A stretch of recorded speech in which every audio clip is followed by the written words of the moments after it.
இடி மின்னல் காதல் உங்களுடைய அபிமான திரையரங்குகளில் வெற்றி நடை போடுகிறது. எங்களுக்கு இதுவரைக்குமே எந்த ஒரு அடிப்படை வசதியுமே கிடைக்கல.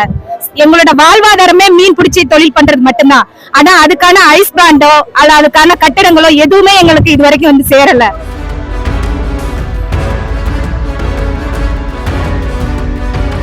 ஆனா இந்த தடவை நாங்க வந்து தேர்தலை புறக்கணிக்க போறோம். காரணம் என்னன்னா எங்களோட அடிப்படை கோரிக்கையை கண்டிப்பா நிறைவேற்றணும். எங்களோட அடிப்படை உரிமைகளை தான் நாங்க கேட்டுக்கிட்டு இருக்கிறோம்.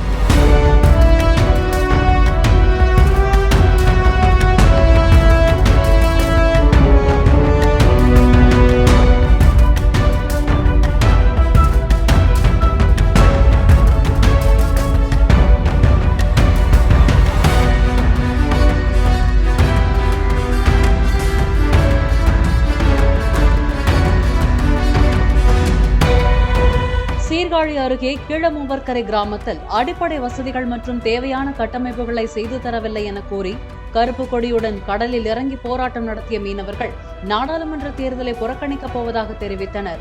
அவர்களுடன் பேச்சுவார்த்தை நடத்த சென்ற சீர்காழி சட்டமன்ற உறுப்பினர் பன்னீர்செல்வம் உள்ளிட்ட திமுகவினரை ஊருக்குள் நுழைய விடாமல் மீனவர்கள் திருப்பி அனுப்பினர்.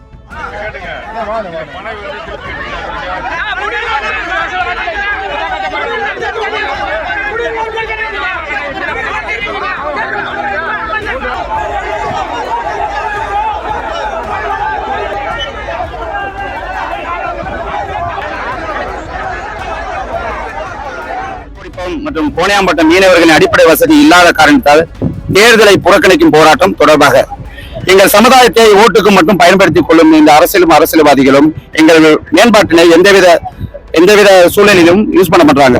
இது காரணம் என்னன்னா எங்களோட வாழ்வாதாரத்தை குறைக்கிறதுக்கு அவங்களோட நோக்கமாக இருக்கிறது. காலையில 10 மணி முதல் 1 மணி வரை இதுவரை எங்களோட போராட்டத்தை நாங்கள் தொடர்ந்து ஈடுபட்டு கொண்டிருக்கோம். எந்தவித அரசியல்வாதிகளும் எந்தவித அரசாங்கமும் வந்து மேற்பட்டு எதுவும் கூறுவதில்லை. எங்களோட உணர்வுகளை மதிக்கும் வரை நாங்கள் தொடர்ந்து போராடுவோம். மாவட்ட ஆட்சியாளர் வரும் வரை எங்களோட போராட்டம் தொடர்ந்து நடைபெறும் என்பதனை தெரிவித்துக் கொள்கின்றோம். முக்கியமாக எங்கள் வாழ்வாதாரத்தை உணர்வு இருக்கா இல்லையா என்று இது வரைக்கும் அரசியலுக்கும் தெரிய மாட்டேங்குது. ஏன்னா இப்போ 2004 2024 20 வருஷம் ஆயிடுச்சு. எங்களோட அடிப்படை வசதி என்னன்னு கூட உணர்வு தெரியாதவங்கள்ட்ட போயிட்டு நாங்க ஓட்டு போட்டு என்ன பண்ண போறோம்? இதனாலே எங்களோட ஓட்டுகளை முழுமையாக இனி வரும் நாடாளுமன்ற தேர்தலும் சரிதான், உள்ளாட்சி தேர்தல் தான், சட்டமன்ற தொகுதியும் சரிதான், எங்களோட ஓட்டை முழுமையாக நாங்கள் புறக்கணிக்கிறோம். நாங்க யாருக்கும் ஓட்டு போடுவதோ முடிவாக இல்லை. எங்களோட வாழ்வாதாரம் மேம்படும் பட்சத்தில் நாங்கள் ஆலோசனை செய்து எங்கள் ஓட்டை பதிவு செய்வோம். கீழமூர்கர மீனவ கிராமத்தை சேர்ந்த பொண்ணு. எங்களுக்கு இதுவரைக்குமே எந்த ஒரு அடிப்படை வசதியுமே கிடைக்கல. எங்களோட வாழ்வாதாரமே மீன் பிடிச்சி தொழில் பண்றது மட்டும்தான். ஆனா அதுக்கான ஐஸ் பிராண்டோ அல்ல அதுக்கான கட்டிடங்களோ எதுவுமே எங்களுக்கு இதுவரைக்கும் வந்து சேரல. நாங்களும் நிறைய தேர்தல் போது எங்களோட கோரிக்கையை வச்சுட்டோம். ஆனா எந்த இதுவுமே எங்களுக்கு இது வரைக்கும் நடந்த மாதிரி தெரியல.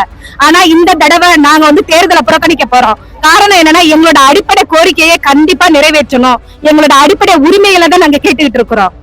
இடி மின்னல் காதல் உங்களுடைய அபிமான திரையரங்குகளில் வெற்றி நடை போடுகிறது.